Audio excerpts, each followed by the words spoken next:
नमस्कार, शाम के 6 बज गए हैं। वक्त हो गया है लोकतंत्र का। आपके साथ मैं हूं मीनाक्षी कंडवाल। तो लोकतंत्र में आज कौन सी मुख्य खबरें हैं जो अगले 1 घंटे में आपको कार्यक्रम में हम दिखाएंगे। सबसे पहले उसकी जानकारी आपको दे दें। आपको दिखाएंगे सबसे पहले अर्पिता मुखर्जी से जुड़ी हुई सबसे बड़ी खबर। जिस अर्पिता मुखर्जी के घर से करोड़ों कैश और करोड़ों की ज्वेलरी मिली है, उस अर्पिता की जान को खतरा बताया जा रहा है। सवाल है कि अर्पिता की जान को किससे खतरा है, कौन है जो अर्पिता की जान के पीछे पड़ा है। और इसके साथ साथ लोकतंत्र में आगे आज बात करेंगे दिन की सबसे बड़ी खबर की भी। कांग्रेस ने आज दिल्ली से लेकर देश के कई राज्यों में महंगाई के खिलाफ हल्ला बोल दिया, सड़कों पर प्रदर्शन किया। लेकिन सवाल यह है कि क्या कांग्रेस महंगाई का ही विरोध कर रही थी या फिर ये गुस्सा ईडी के खिलाफ है। आगे बात बिहार की भी होगी, जहां फिर से जहरीली शराब ने एक साथ कई लोगों की जिंदगी छीन ली है। सवाल यह है कि बिहार में आखिर ये कैसी शराबबंदी है। और आगे हम बात करेंगे 2022 की उस अलार्मिंग रिपोर्ट की, जिसमें आपको बताएंगे कि कैसे कहीं बिल्कुल सूखा पड़ा है और कैसे जहां बारिश हो रही है वहां लोगों की जिंदगी हलकान है। तो आइए शुरुआत करते हैं कार्यक्रम की सबसे पहली खबर अर्पिता को लेकर, क्योंकि सवाल यह है कि पार्थ और अर्पिता मुखर्जी जिस तरह से इस पूरे मामले में फंसे हैं, उसमें डेवलपमेंट फिलहाल यह है कि 14 दिन की जेल दोनों को जो हो गई है और कोलकाता कोर्ट ने न्यायिक हिरासत में आगे भेज दिया है। ईडी को भी जेल में पूछताछ करने की अनुमति दी गई है। 14 दिन की न्यायिक हिरासत में भेज दिया है। हालांकि ईडी इस दौरान भी पूछताछ इन दोनों से कर सकती है।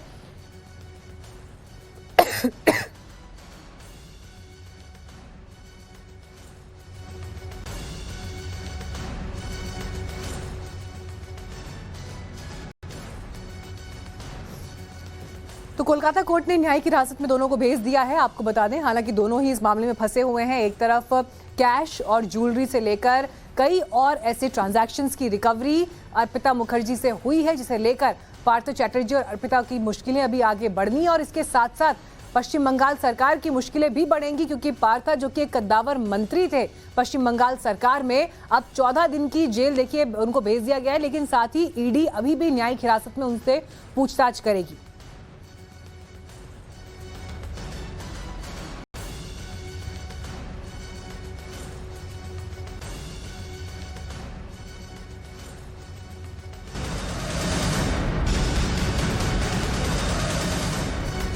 इस बीच एक और बड़ी खबर हमारे पास आ रही है। आपको बता दें कि ईडी ने अर्पिता मुखर्जी की जान पर खतरा बताया है। उनकी जान को खतरा है, इस बात की जानकारी ईडी के सोर्सेज से आ रही है। जेल में ही अर्पिता के खाने और पानी की जांच हो। अर्पिता को 4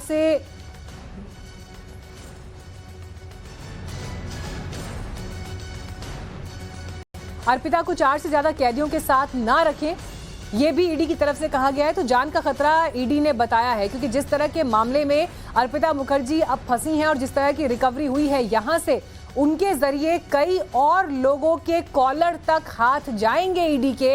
ये एक सबसे बड़ा रिस्क जो है इस वक्त ईडी को भी दिखाई दे रहा है। और इसी वजह से अर्पिता की जान के पीछे लोग हो सकते हैं, जान को खतरा है, लिहाजा 4 से ज्यादा कैदियों के साथ ना रखा जाए। ईडी के सोर्सेज से इस तरह की खबर इस वक्त सामने आ रही है। हालांकि सवाल ये बरकरार है कि आखिर अर्पिता की जान को किससे खतरा है। ऐसे कौन से लोग हैं जिनको इस बात का डर है कि अर्पिता ने अगर कुछ कह दिया तो उनके लिए मुश्किलें बढ़ सकती हैं। और इसी सवाल का जवाब देती हुई देखिए ये रिपोर्ट।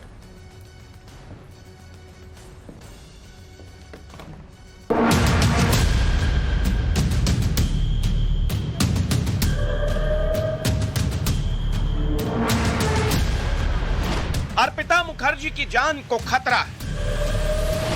अर्पिता की जान को खतरा क्यों है? अर्पिता को कौन मारना चाहता है? पार्थ चैटर्जी की राजदार अर्पिता मुखर्जी की जान को खतरा बताया जा रहा है। अर्पिता को जेल में अलग सेल में शिफ्ट करने की बात की जा रही है। ईडी ने कोर्ट में यह कहा है कि अर्पिता मुखर्जी की जान को खतरा है। जेल में अर्पिता को मिलने वाले पानी और खाने की जांच हो। अर्पिता को 4 और कैदियों के साथ नहीं रखना चाहिए। ईडी के इस जानकारी से यह सवाल जरूर उठता है कि क्या अर्पिता को जहर देने की कोशिश की जा रही है? क्या अर्पिता मुखर्जी को कोई जान से मारना चाहता है? सुरक्षा को लेकर अर्पिता मुखर्जी की तरफ से कोर्ट में भी एक पत्र लिखा गया। इस खत में यह लिखा गया है कि कोर्ट जेल सुपरिटेंडेंट को आरोपी को डिवीजन 1 कैदी की तरह ट्रीट करे और उन्हें जरूरी सुरक्षा दे। अब सवाल ये उठता है कि आखिर अर्पिता की जान को खतरा क्यों है? क्या अर्पिता को किसी के इशारे पर मारने की कोशिश की जा रही है? क्या अर्पिता के पास कोई बहुत बड़ा राज है? क्या अर्पिता किसी के खिलाफ बयान देने वाली है? क्या अर्पिता के बोलने से कोई फंस सकता है? ईडी ने अर्पिता मुखर्जी के लिए तो खतरा बताया है, लेकिन साथ ही पार्थ चटर्जी के लिए ऐसे किसी भी खतरे का अंदेशा नहीं जताया। ऐसे में अर्पिता पर थ्रेट की इस खबर आने के बाद कई सवाल खड़े होते हैं। आज कोर्ट ने पार्थ चटर्जी और अर्पिता मुखर्जी को 14 दिन की जुडिशियल कस्टडी पर भेज दिया है, जिसके बाद और कई खुलासे होने के आसार हैं। ब्यूरो रिपोर्ट, टाइम्स नाउ, नव भारत। इस वक्त और जानकारी के साथ तनुश्री हमारे साथ जुड़ गई हैं। तनुश्री, देखिए, ये एक बड़ी चिंता ईडी की तरफ से जाहिर की गई है, जान को खतरा है। ये तो छोटी मछलियां, लेकिन बड़ी मछलियों तक अब हाथ जाएंगे तो फिर कई बड़े बड़ों को दिक्कत हो सकती है और ईडी इस बात की आशंका जता रही है।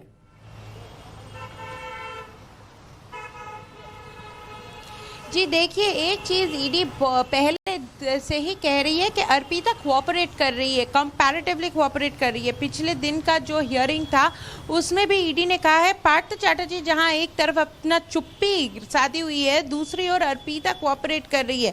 कल जब अर्पिता और पार्थ को फेस टू फेस बिठाया भी गया था तब भी पार्थ चटर्जी ने यही कहा कि उनको अर्पिता कौन है ये इतना पता नहीं है, एक दो बार उनसे मुलाकात हुई है। पर ईडी का एक ही सवाल है कि एक दो बार अगर मुलाकात हुई है तो इतना प्रॉपर्टी कैसे है, इतना बिजनेसेस दोनों के नाम पे बिजनेस डीड शेयर कर रहे हैं, 50-50 पार्टनरशिप है, ये कैसे हुआ? पर आज हम लोगों के पास एक्सक्लूसिव ऑर्डर कॉपी है और ऑर्डर कॉपी में एक चीज जो कहा गया है वो है कि superintendent presidency correctional home Calcutta, वो जो वुमेन्स करेक्शनल होम है उसको अलाउ किया जा रहा है कि अर्पिता को क्वेश्चनिंग किया जाए 2 ऑफिसर्स के साथ, और ये भी कहा जा रहा है कि उनके लिए जो सावधानी बरती जाए, नेसेसरी स्टेप्स लिया जाए for the safety and security of the accused Arpita Mukherjee. हम लोगों के पास ये ऑर्डर कॉपी का एकदम एक्सक्लूसिव विजुअल्स है, आप देख रहे हैं। यहाँ पर लिखा हुआ है कि उनके लिए सेफ्टी सिक्योरिटी के लिए मेजर्स लिया जाए। ये जो कहा जा रहा है ये ऑर्डर कॉपी से ही हम लोगों को पता चल रहा है कि कोर्ट ने भी जेल अथॉरिटीज को निर्देश दे दिया है कि ये जो सिक्योरिटी सेफ्टी का बात है ये एकदम ध्यान में रखा जाए। उनका सेफ्टी सिक्योरिटी बहुत इंपॉर्टेंट है। खाने के फिलहाल शुक्रिया तनुश्री आपका इस जानकारी के लिए। आपसे अपडेट्स आगे लेते रहेंगे। बात आगे कांग्रेस पार्टी की करेंगे। कांग्रेस ने आज महंगाई और केंद्र की नीतियों के खिलाफ जमकर हल्ला बोल दिया। पहले संसद में और फिर सड़क पर कांग्रेस के सांसदों और कार्यकर्ताओं ने केंद्र सरकार को घेरने की कोशिश की।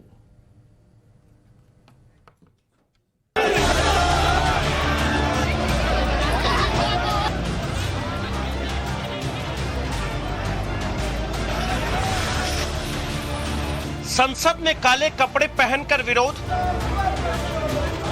सड़क पर नारेबाजी करके विरोध, अलग अलग शहरों में सड़कों पर विरोध। शुक्रवार को कांग्रेस पार्टी ने महंगाई, जीएसटी और केंद्र सरकार की नीतियों के खिलाफ खुलकर हल्ला बोल किया, जमकर प्रदर्शन किया।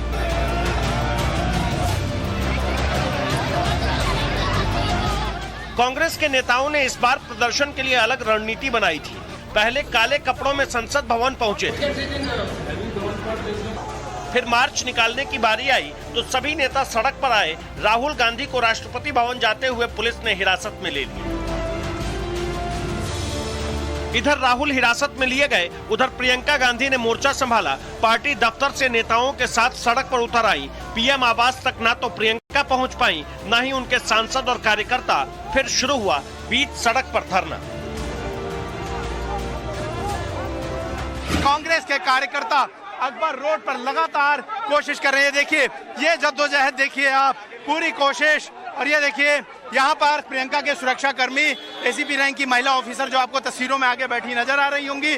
काला पर्दा लगाया गया, इसके पीछे जो है वो प्रियंका गांधी जो है वो मौजूद हैं। तो प्रियंका की तस्वीरें जो है हम लगातार आपको दिखा रहे हैं। प्रियंका की गाड़ी में काला पर्दा हालांकि लगाया गया है और लगातार जोरदार प्रदर्शन जो है कांग्रेस की तरफ से चल रहा है। यूथ कांग्रेस के तमाम कार्यकर्ता प्रियंका के जो को ले जा रही गाड़ी के सामने जो है वो आ रहे हैं और पुलिस काफी मशक्कत करके उनको यहाँ से निकालने की कोशिश जो है फिलहाल कर रही है। महंगाई को लेकर केंद्र के खिलाफ कांग्रेस पार्टी की तैयारी को देखते हुए जंतर मंतर को छोड़कर ज्यादातर जगहों पर धारा 144 लगा दी गई थी। बावजूद इसके ना तो कांग्रेस के कार्यकर्ता माने और ना ही सांसद ना ही नेता। इनको लगता है कि जितने भी इनके विपक्ष में जो कुछ कहता है उनको ये दबा सकते हैं, और इनको ये लगता है कि दबाने के बाद ऐसे अपनी फोर्स दिखाने के बाद हम चुपचाप से समझौता करके बस में बैठ जाएंगे। तो क्यों करें हम तो एक मकसद से है ना यहाँ। हमारा मकसद ये है कि हम इनके मंत्री कह रहे हैं इनको महंगाई नहीं दिखती, तो हम पीएम हाउस तक चल के महंगाई दिखाना चाहते हैं, गैस का सिलेंडर दिखाना चाहते हैं जो आज कोई खरीद नहीं सकता है। ये प्रदर्शन सिर्फ दिल्ली में नहीं हुआ, चंडीगढ़ में तो कांग्रेस कार्यकर्ताओं पर पानी की बौछार करनी पड़ी। पहले कार्यकर्ताओं को रोका गया, लेकिन ना तो कार्यकर्ता रुके ना ही पुलिस मानी। आखिर में सभी को हिरासत में लिया गया। दूसरी तरफ कोलकाता में भी कांग्रेस कार्यकर्ता और नेता राजभवन के सामने प्रदर्शन करने पहुंच गए। महंगाई के खिलाफ कांग्रेस का देशव्यापी विरोध प्रदर्शन शुरू हो चुका है। चंडीगढ़ में भी पंजाब कांग्रेस का जो विरोध प्रदर्शन है इस वक्त चल रहा है। ये पंजाब कांग्रेस कार्यालय के बाहर आप देखेंगे तमाम जो पार्टी के वर्कर हैं, बड़े नेता हैं, वो यहाँ पर पहुंचे हुए हैं। अमरिंदर सिंह राजा वड़िंग, प्रदेश अध्यक्ष कांग्रेस पंजाब, वो यहाँ पर अगुवाई कर रहे हैं विरोध प्रदर्शन की। और यहाँ पर तमाम जो कार्यकर्ता हैं, नेता हैं, वो इकट्ठा हुए हैं और यहाँ से पैदल मार्च करते हुए पंजाब राजभवन की तरफ जो कांग्रेस के वर्कर हैं वो कूच करेंगे। फिलहाल ये कार्यक्रम रखा गया है और आप देखेंगे तमाम जो बड़े लीडर्स हैं वो यहाँ पर पहुंचना शुरू हो गए हैं। अमरिंदर सिंह राजा वड़िंग हो, पूर्व मंत्री प्रगट सिंह, सुखजिंदर सिंह रंधावा समेत तमाम जो वर्कर हैं वो यहाँ पर पहुंचते हुए। बाकी राज्यों में भी कांग्रेस पार्टी के नेता कार्यकर्ता प्रदर्शन के लिए सड़कों पर आ गए। इस सबसे पहले राहुल गांधी ने केंद्र सरकार और आरएसएस को निशाने पर लिया। हिटलर भी चुनाव जीत के आया था। हाँ, हिटलर भी चुनाव जीत जाता था। हिटलर चुनाव कैसे जीतता था? हिटलर चुनाव ऐसे जीतता था कि जर्मनी के पूरे इंस्टीट्यूशंस उसके हाथ में थे।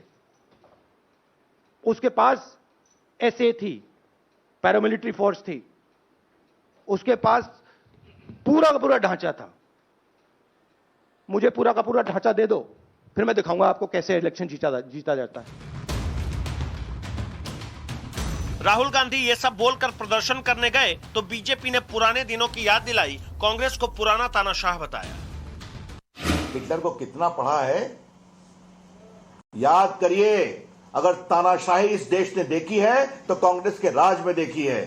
इमरजेंसी के समय जब जजेस सुपरसीड हुए, जब नेताओं को मीसा में बंद किया गया, जब लोकनायक जयप्रकाश जैसे महान नेता किडनी खराब थी उनको भी जेल में बंद किया गया, संपादक गिरफ्तार हुए। इस बीच कांग्रेस नेता सलमान खुर्शीद ने एक अजीबोगरीब बयान दिया। खुलकर कहा वो अपने नेताओं को बचाने सड़क पर उतरे हैं। परिवार को बचाने के लिए मैं क्यों आऊंगा? मैं अपने नेता को बचाने के लिए आऊंगा। मेरा नेता मुझे बचाता है। अगर इसको वो परिवार की परिभाषा बना देते हैं तो मुझे कोई उसमें कष्ट नहीं।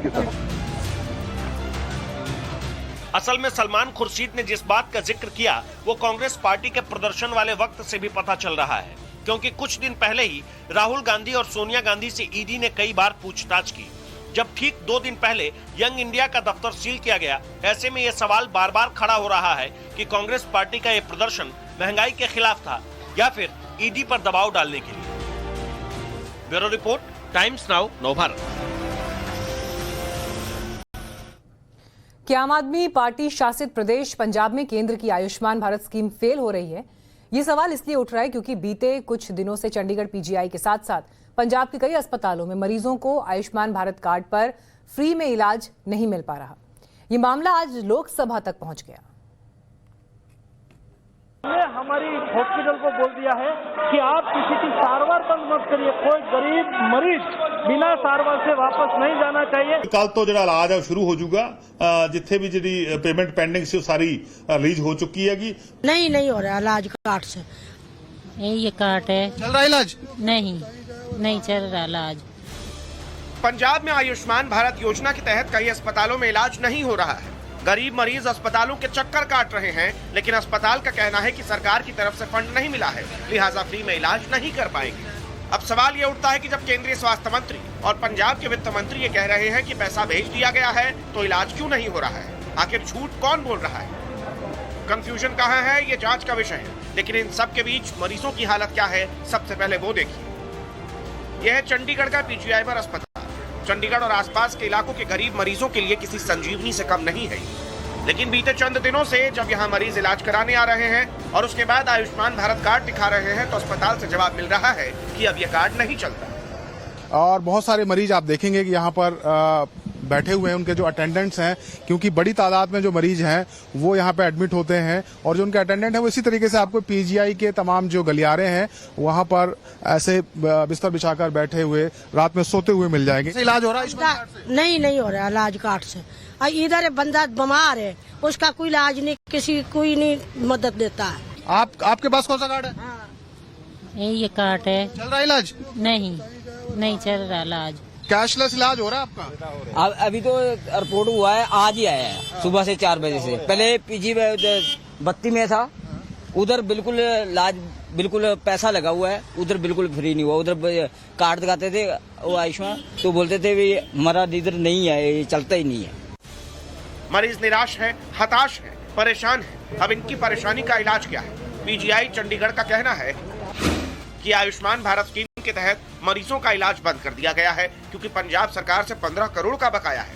इस मामले में स्टेट हेल्थ अथॉरिटी और Punjab and national health authority को 1 अप्रैल, 13 मई और 7 जून को पत्र लिखा गया। इस मामले में पंजाब सरकार के अधिकारियों को भी अवगत कराया गया। हालांकि पीजीआई MER में गरीब मरीजों का मुफ्त में इलाज किया जाता है। आयुष्मान भारत स्कीम के तहत सिर्फ चंडीगढ़ के पीजीआई अस्पताल में ही इलाज बंद नहीं है, बल्कि कई ऐसे अस्पताल हैं जो पेंडिंग बिल की वजह से मुफ्त में इलाज नहीं कर रहे। टाइम्स नाउ भारत ने जालंधर के चंद प्राइवेट अस्पतालों का भी जांच किया तो पता चला कि यहाँ भी चंद प्राइवेट अस्पताल आयुष्मान भारत स्कीम के तहत इलाज नहीं कर रहे। यहाँ भी वजह वही है, पंजाब सरकार से बकाया रकम नहीं मिली है। लेकिन फिर धीरे धीरे जो सरकार की हॉस्पिटल्स की को जो भी एजेंसी पेमेंट रिलीज़ करती है, उन्होंने पेमेंट्स देनी जो हैं वो स्लो कर दी और फिर बंद ही कर दी। और बहुत सारे हॉस्पिटल्स ऐसे हैं जिनकी पेमेंट्स जो है काफ़ी देर तक जो है वो रुकी रही। पर कोई 6-6 ਮਹੀਨੇ ਇੰਤਜ਼ਾਰ ਨਹੀਂ ਕਰ ਸਕਦਾ।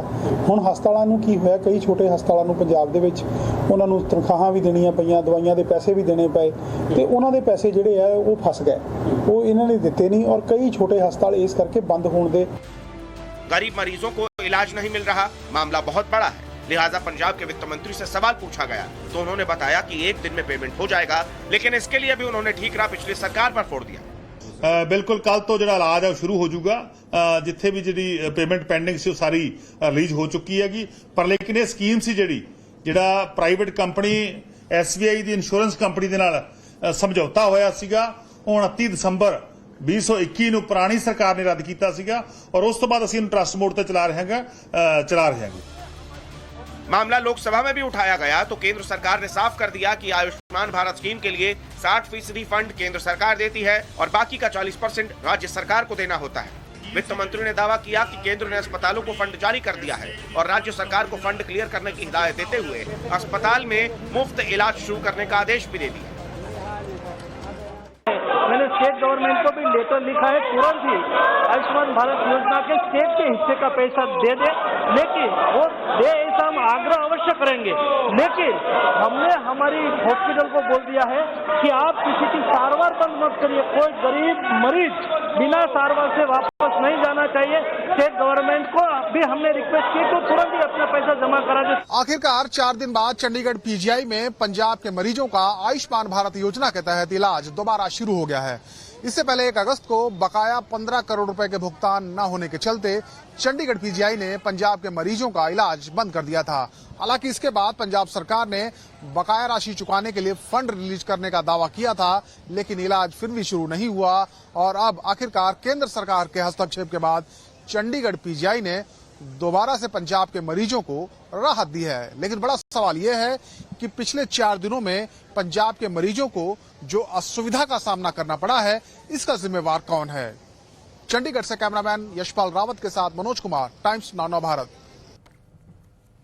हिंदुस्तान के पास समंदर में भयंकर युद्ध के आसार पैदा हो रहे हैं और संकेत साफ दिखाई दे रहे हैं। ताइवान की सीमा के करीब उड़ते फाइटर जेट, समंदर में चीन का युद्ध अभ्यास और ताइवान का कड़ा रुख इसके सीधे संकेत दे रहा है।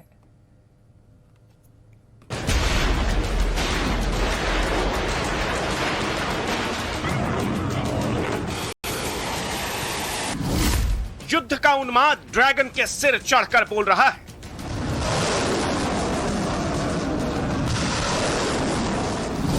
समंदर में मिसाइलें दाग रहा है ड्रैगन।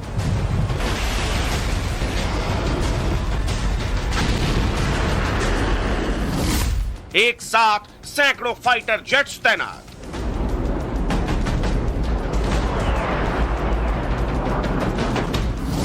नैन्सी के ताइवान पहुंचते ही बीजिंग बिलबिला उठा। 5 तरफ से समंदर में घिरा यह है ताइवान। माना जा रहा है कि यह अब तक का ताइवान के खिलाफ चीन का सबसे बड़ा ऑपरेशन है। नक्शे के जरिए समझिए, चीन की आर्मी, एयरफोर्स और नेवी तीनों इस वक्त युद्धाभ्यास कर रही है। युद्धाभ्यास यानी जंग की तैयारी। ये लाल निशान देखिए, इन 5 इलाकों में चीन की नेवी भयंकर ड्रिल कर रही है और ताइवान की सीमा पर बने 5 आर्मी बेस, 8 एयर बेस और 5 नेवी बेस पूरी तरह से एक्टिवेट हो गए हैं। सवाल ये उठता है कि क्या चीन अपने कदम पीछे हटाएगा या फिर ताइवान पर हमला कर देगा। इस सवाल का जवाब तो किसी के पास नहीं, लेकिन एक्सपर्ट्स चीन के रुख का अंदाजा लगा रहे हैं। चीन फिलहाल ताइवान के करीब 5 जगहों पर समंदर में युद्धाभ्यास कर रहा है। इस युद्धाभ्यास में चीन ने अपने 7 बड़े हथियार उतार रखे हैं। J-20 स्टेल्थ फाइटर जेट, जो 5वीं पीढ़ी का फाइटर जेट है, इसकी रफ्तार 2450 किलोमीटर प्रति घंटा है। DF-17 बैलिस्टिक मिसाइल, जिसकी रेंज 2500 किलोमीटर तक है और ये 6000 किलोमीटर प्रति घंटे की रफ्तार से अटैक करता है। शेंडोंग एयरक्राफ्ट कैरियर, जो एक बार में 44 लड़ाकू विमान लेकर चलने की क्षमता रखता है। लियाओनिंग एयरक्राफ्ट कैरियर, जो एक बार में 50 हेलीकॉप्टर लेकर चलने की क्षमता रखता है। एम्फीबियस असॉल्ट शिप, ये सतह से हवा में मार करने वाली मिसाइलों से लैस है और एक बार में 30 हेलीकॉप्टर की क्षमता रखता है। Type 055 guided missile destroyer, 1000 round प्रति मिनट फायरिंग करने वाले सिस्टम से लैस है। PHL-03 मल्टीपल रॉकेट लॉन्चर, जो 130 किलोमीटर दूर तक रॉकेट दागने में सक्षम है। इन हथियारों के अलावा चीन ने ताइवान की तरफ के अपने बॉर्डर पर 10 बेस बना रखे हैं। चीन इसके अलावा ताइवान पर हवा से हमले भी कर सकता है। बीते चंद दिनों में चीन के फाइटर जेट ताइवान के एयर स्पेस में उड़ रहे हैं। चीन ने मिसाइलों के जरिए भी अपनी ताकत दिखाने की कोशिश की। गुरुवार को चीन ने ताइवान के पास 11 बैलिस्टिक मिसाइलें दागी, जिसे सीधे तौर पर चेतावनी माना जा रहा है। चीन का यह साफ कहना है कि ताइवान चीन की एयरफोर्स की रेंज में पूरी तरह आता है। वहीं ताइवान ने भी समंदर के करीब अपने एयरबेस पर हलचल बढ़ा दी है। फाइटर जेट्स लगातार आसमानी सीमा में उड़कर चीनी फाइटर जेट्स को चेतावनी दे रहे हैं। चीन से सीधी टक्कर लेने के लिए ताइवान अमेरिका से उम्मीद लगाए बैठा है, लेकिन अगर इस इलाके में जंग हुई तो अमेरिका के लिए ताइवान को मदद करना आसान नहीं होगा। ताइवान की लोकेशन इस तरह है कि वो चीन की रेंज में पूरी तरह आता है। इस इलाके में अमेरिका की फाइटर जेट्स को पहुंचने के लिए एयरक्राफ्ट कैरियर की मदद चाहिए होगी। चीन अपने एयरफोर्स और एंटी क्रूज मिसाइलों के जरिए अमेरिका के एयरक्राफ्ट कैरियर को रोक सकता है। युद्ध लड़ना किसी भी मुल्क के लिए आसान नहीं होता। चीन भी इससे कतरा रहा होगा, क्योंकि युद्ध का सीधा असर देश की अर्थव्यवस्था पर पड़ता है। ऐसे में रणनीतिक युद्ध लड़ी जा सकती है। चीन दुनिया से ताइवान का कनेक्शन काट सकता है। अब सवाल उठता है कैसे और इससे चीन को क्या फायदा हो। ताइवान अपने खाद्य पदार्थ का 65% हिस्सा आयात करता है। ताइवान सेमीकंडक्टर चिप और आयरन स्टील का बड़ा निर्माता है। ऐसे में ताइवान की अर्थव्यवस्था निर्यात पर भी काफी हद तक आधारित है। अगर चीन ने दुनिया से ताइवान का लिंक काट दिया तो ताइवान की अर्थव्यवस्था चरमरा जाएगी और ताइवान घुटनों पर आ जाएगा। ऐसे में चीन रणनीतिक तौर पर यह युद्ध जीत सकता है, लेकिन सवाल तो यह भी उठता है कि आखिर चीन ताइवान से चाहता क्या है, युद्ध की स्थिति पैदा क्यों हुई। दरअसल चीन ताइवान को अपना ही हिस्सा मानता है, तो वहीं ताइवान खुद को एक स्वतंत्र राष्ट्र। 2021 में जिनपिंग ने ताइवान को वापस लेने के लिए मिलिट्री के इस्तेमाल का भी जिक्र किया था, लेकिन ताइवान चीन के सामने झुकने को तैयार नहीं। चीन ताइवान के एक्सपोर्ट पर कब्जा करना चाहता है। दुनिया के कुल कंप्यूटर चिप का 65% निर्माण ताइवान में ही होता है। दोनों देश अपने स्टैंड पर क्लियर हैं और दोनों के हित एक दूसरे से विपरीत हैं। ऐसे में जंग के आसार पैदा होते दिख रहे हैं। अब वक्त ही बताएगा कि चीन ताइवान के बीच टेंशन खत्म होगी या फिर दुनिया एक और युद्ध की साक्षी बनेगी। ब्यूरो रिपोर्ट, टाइम्स नाउ, नव भारत। अब वक्त है स्पेशल रिपोर्ट का, जिसमें आपको दिखाएंगे 2022 की सबसे अलार्मिंग ग्राउंड रिपोर्ट। आधे हिंदुस्तान में इन दिनों बारिश और बाढ़ का कहर है। आधे देश के लोग बूंद बूंद बारिश के लिए तरस भी रहे हैं, देश के सबसे बड़े उत्तर प्रदेश में आसमानी सितम से कहीं खुशी और कहीं गम वाला माहौल क्यों है और कैसे यहां के किसानों की आमदनी पर मौसम की मार पड़ने वाली है, देखिए।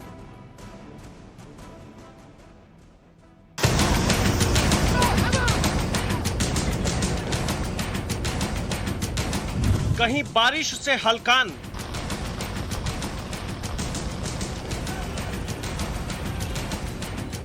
कहीं सूखे का कोहराम,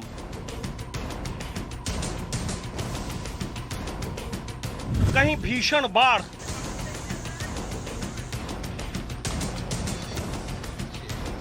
कहीं भयंकर सूखा,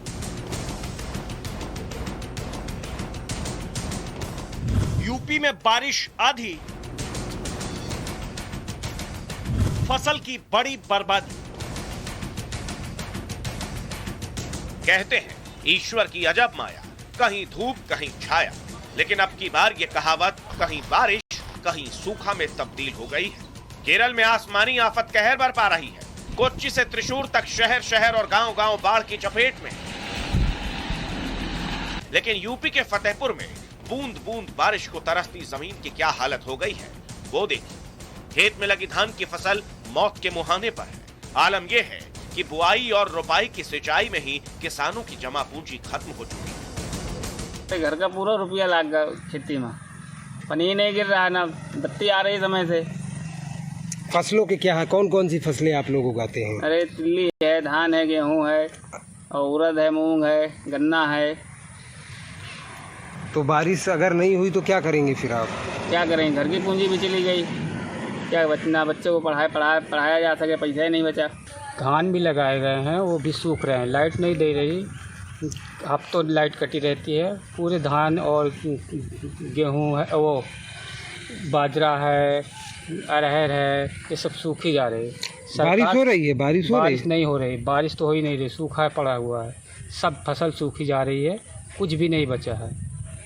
पानी गिर नहीं रहा, लाइट दे नहीं रही, सरकार भी कुछ नहीं ध्यान दे रही, सूखा एकदम हो गया, पूरी फसल खराब हो चुकी है। जंडी भी बोआ, वो भी चली गई, धान लगाए वो भी सूखा में जा रहा है, बिल्कुल फर के मारे कुछ है ही नहीं। और मेहनत भी किया गया, एक बीघा में लगभग 6,000 का खर्चा आता है एक बीघा में, तो कितना है, तो लड़कों बच्चों का खिलाएंगे, का पढ़ाएंगे। जबकि केरल के त्रिशूर में क्या इंसान और क्या भगवान, सब के सब पानी से परेशान है। यहाँ भारी बारिश के बाद शिव मंदिर करीब करीब डूब चुका है। लेकिन यूपी के चित्रकूट का मंजर देखिए, यहाँ के लोग बरसात के लिए तरस रहे हैं। हालात इतने बदतर हैं कि धान की रोपाई के लिए पंप सेट के डीजल पर ही पिछले साल की पूरी कमाई फूंक चुकी है। मौसम की बेरुखी से, बारिश नहीं होने से धान की खेती क्या स्थिति है? धान की खेती की स्थिति बहुत खराब है, क्योंकि बारिश न होने की वजह से धान की खेती में बड़ा व्यवधान उत्पन्न हुआ है, और साथ में बिजली की बहुत ही बुरी दशा है। समय से बिजली नहीं मिल पा रही किसानों को, और साथ में डीजल और पेट्रोल के रेट आसमान छू रहे हैं, जिसकी वजह से किसानों की बहुत ही गंभीर समस्या है। बारिश कम होने की वजह से क्या नुकसान, फसलों का कितना नुकसान हो सकता है? अरे बहुत नुकसान है, हर चीज़ के नुकसान है, पानी बिना गिरवा को होकत है। तो किन फसलों का नुकसान है सबसे ज़्यादा?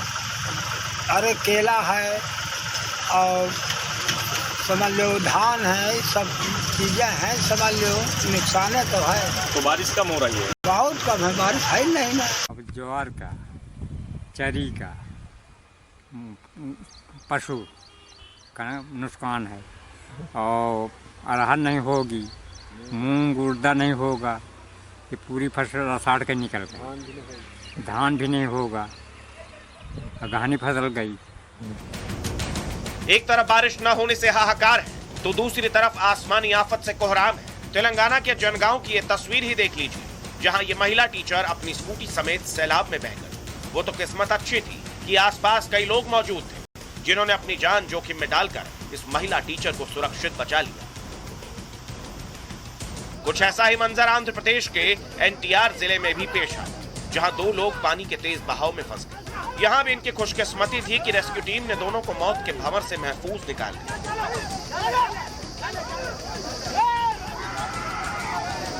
अब कर्नाटक के कलबुर्गी की तस्वीर देखिए, जहां भारी बारिश से कोहराम मच गया।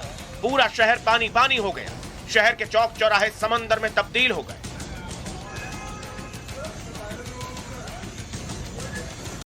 लेकिन यूपी के देवरिया के किसान अब भी बारिश की बाट जो रहे हैं, ताकि जैसे तैसे पंप सेट से धान की जो हरियाली कायम है उसे आगे भी बरकरार रखा जा सके। खेती पर सर बहुत असर है, काहे कि पानी के बिना जो है खेत जो है हमारा सूखा पड़ गया है बिल्कुल, जिससे हम लोग को बहुत नुकसान हुआ है। सरकार से आप लोग क्या मांग करते हैं, क्या चाहते हैं, उम्मीद रखते हैं? सरकार से यही उम्मीद है कि जो है भाई हम लोग के ऊपर थोड़ा निगाह रहे, क्योंकि खेती बाड़ी तो हम लोग का नील हो गया। अरे बहुत नुकसान है, नुकसान होने से इतना परेशानी है हम लोग की क्या बताया जाए। इंजन चलाते चलाते हम लोग परेशान हैं। उसके बाद से जो है कि अब बताइए सरकार क्या देंगे, हम लोग मदद चाहते हैं तो मदद मिलेगा। फसलें सूख रही हैं, लेकिन 2-3 दिन से बारिश हो रही है, थोड़ा बहुत राहत मिला है, लेकिन फिर भी बहुत असर पड़ा है। जो पहले फसल जो को जिस तरह विकास चाहिए था वो हो नहीं पाया है, और सरकार देखते क्या करती है क्या नहीं करती है। सरकार से क्या उम्मीद रखते हैं आप लोग? और सरकार से उम्मीद रखते हैं कि हम लोग तरफ क्षेत्र में थोड़ा सूखा घोषित राहत करती है तो हम लोग को बहुत कुछ राहत मिलेगी। ऐसा नहीं है कि यूपी में बारिश नहीं हो रही, लखीमपुर खीरी में हालात किस कदर खराब है वो भी देखिए। यहाँ घाघरा और शारदा उफान पर है, जगह जगह कटाव भी शुरू हो गया है। ऐसे में एनडीआरएफ यहाँ के लोगों को अलर्ट करने में जुटी।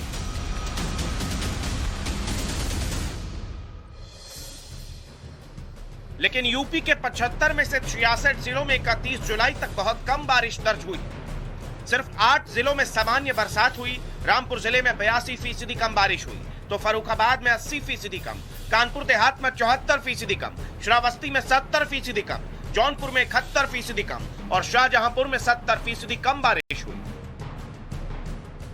2020-21 या 2019-20 उसकी तुलना में लगभग 50% बारिश कम मिली है। 350 लगभग मिलीमीटर बारिश हमको पिछले साल 31 जुलाई तक मिली थी, लेकिन अब की बार कुल 191-92 मिलीमीटर ही बारिश हो पाई है। तो बारिश तो निश्चित रूप से कम हुई है, लेकिन कुछ जिले ऐसे हैं उत्तर प्रदेश के, जिसमें से लगभग 17-18 जिले ऐसे हैं जहां पर बारिश और भी कम हुई है। ऐसे में यूपी सरकार पहले से अलर्ट हो गई है। सीएम योगी आदित्यनाथ ने मंत्रियों और अफसरों के साथ अगस्त की शुरुआत में ही सूखे के हालात पर मीटिंग की। कल भी सूखा पर हम लोगों ने गहन समीक्षा बैठक की है और सभी उच्च अधिकारी थे, माननीय मुख्यमंत्री जी भी थे, और ये तय हुआ है कि जिन जिलों में कम वृष्टि हुई है, कम बरसात हुई है, उन जिलों का आकलन करके, और हम वहाँ पर यदि आवश्यकता महसूस हुई, बरसात नहीं हुई और सूखा का एक पैमाना है, जैसे ही उसको हम क्रॉस करेंगे उसको घोषित करेंगे। लेकिन हम ईश्वर से प्रार्थना करते हैं कि वहाँ भी जल्दी से बरसात हो और लोगों को राहत मिले। यूपी के ज्यादातर जिलों में उम्मीद से बेहद कम बारिश हुई, जिसका नतीजा ये हुआ कि 30 जुलाई तक सिर्फ 40 लाख हेक्टेयर में ही खरीफ फसल लगाई गई, जो खेती के रकबे का सिर्फ 65% है। जाहिर है इसकी वजह सिर्फ मानसून में देरी है। कम बुआई और रोपाई की वजह से इस साल खरीफ की पैदावार पर असर पड़ना भी लाजमी है। धान की बुआई पिछली बार से कम हुई है, उसके एवज में जो अन्य फसलें बोई जा सकती हैं उनके बारे में भी हम लोगों ने कहा है कि किसानों से संपर्क करके उनको प्रेरित करें कि उनकी जो जमीन धान की बुआई से खाली रह गई है, अन्य फसलें तत्काल लगा करके और मुख्य धारा में शामिल होगा, उनको जो भी सहूलियत है हम उपलब्ध कराएंगे। यूपी के लगभग 60 लाख हेक्टेयर एरिया में धान की खेती होती है, जिसके लिए बारिश का पानी बेहद मायने रखता है। लेकिन अब की बार तस्वीर एकदम उलट है। अब की बार आरंभ में तो किसान भाइयों ने अपने संसाधनों से नर्सरी डाल दिया, किंतु वो नर्सरी 20 से 22 दिन पर जो रोपाई की जाती है तब बारिश की जरूरत होती है, जो जून का अंतिम सप्ताह से शुरू होता है या जुलाई के प्रथम सप्ताह से, वहां पर बारिश न मिलने के कारण किसान की जो नर्सरी थी उनकी रोपाई समय से नहीं हो पाई। और अब यदि वह रोपाई के लिए यदि बारिश की संभावना भी है, हो भी जाती है, तो उत्पादकता प्रभावित होती है। उपज कम होगी तो अनाज की खरीद भी कम होगी। ऐसे में किसानों की आमदनी भी घटनी तय है। प्रदेश में कम बरसात को देखते हुए सूखे की स्थिति से निपटने के लिए मुख्यमंत्री योगी आदित्यनाथ के साथ उनकी कैबिनेट के वरिष्ठ मंत्रियों ने पहले ही चर्चा शुरू कर दी है। कहा जा रहा है कि हर जिले के बड़े अधिकारियों को ये निर्देश दिया गया है कि वो अपने जिलेवार स्थिति को मुख्यमंत्री आवास तक पहुंचाएं और उसी के आधार पर आगे की रणनीति और योजनाओं को तय किया जाएगा। जो कृषि के एक्सपर्ट हैं वो ये भी मानते हैं कि अगर सूखे की स्थिति से निपटना है तो ऐसे में किसानों को वैकल्पिक फसलों की ओर भी ध्यान देना होगा। ऐसा नहीं है कि सिर्फ यूपी में ही कम बारिश हुई। यूपी के अलावा 1 जून 2022 से 5 अगस्त 2022 तक मणिपुर, त्रिपुरा, पश्चिम बंगाल, झारखंड और बिहार में भी उम्मीद से काफी कम बारिश हुई।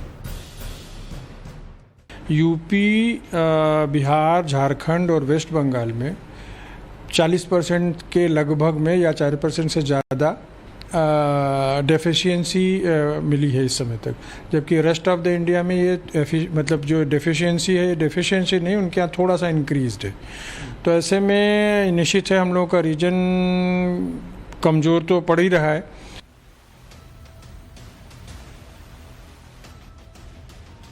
मैदानी इलाकों में कहीं भारी बारिश तो कहीं सूखे का आलम है, तो पहाड़ों पर मूसलाधार मुसीबत बरस रही है। ऐसे में पहाड़ों के दरकने का सिलसिला रुकने का नाम नहीं ले रहा। तस्वीर उत्तराखंड के चमोली की है, जहां कर्णप्रयाग में बद्रीनाथ नेशनल हाईवे 7 पर पंचपुलिया के करीब पहाड़ का बड़ा हिस्सा गिर पड़ा, जिसका नतीजा ये हुआ कि पूरा रास्ता बंद हो गया।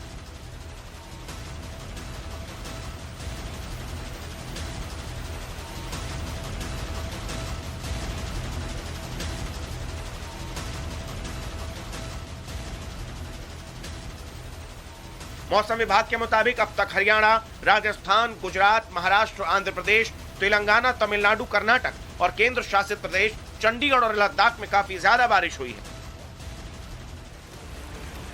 बारिश से महाराष्ट्र किस कदर परेशान है, उसकी तस्वीर नासिक से आई है, जहां तमन नदी उफान पर है और उफनते सैलाब से गुजरने को मजबूर हैं यहां के लोग। भारी बारिश की वजह से नासिक के देवलचापड़ा गांव में इन बच्चों को रोजाना यूं ही उफनती नदी पार कर स्कूल का सफर तय करना पड़ रहा है। भारी बारिश ने इस साल अब तक कई राज्यों में करोड़ों का नुकसान पहुंचाया है। गुजरात में बारिश ने अब तक 5,000 करोड़ से ज्यादा का नुकसान कर दिया, तो महाराष्ट्र में भारी बारिश की वजह से 8 लाख हेक्टेयर की खड़ी फसल को नुकसान हुआ। इस साल बाढ़ और लैंडस्लाइड ने असम को करीब 10,000 करोड़ का नुकसान पहुंचाया। एक तरफ ज्यादा बारिश से भारी नुकसान हुआ है, तो दूसरी तरफ कम बारिश से फसलों के नुकसान का अनुमान है। ऐसे में बड़ा सवाल यह है कि कभी बाढ़ तो कभी सूखे से हलकान किसानों को हर साल की तरह अब की बार भी मुआवजा तो मिल जाएगा, लेकिन जल प्रबंधन का पक्का इंतजाम कब होगा? लखनऊ से आदर्श सिंह के साथ ब्यूरो रिपोर्ट, टाइम्स नाउ, नव भारत।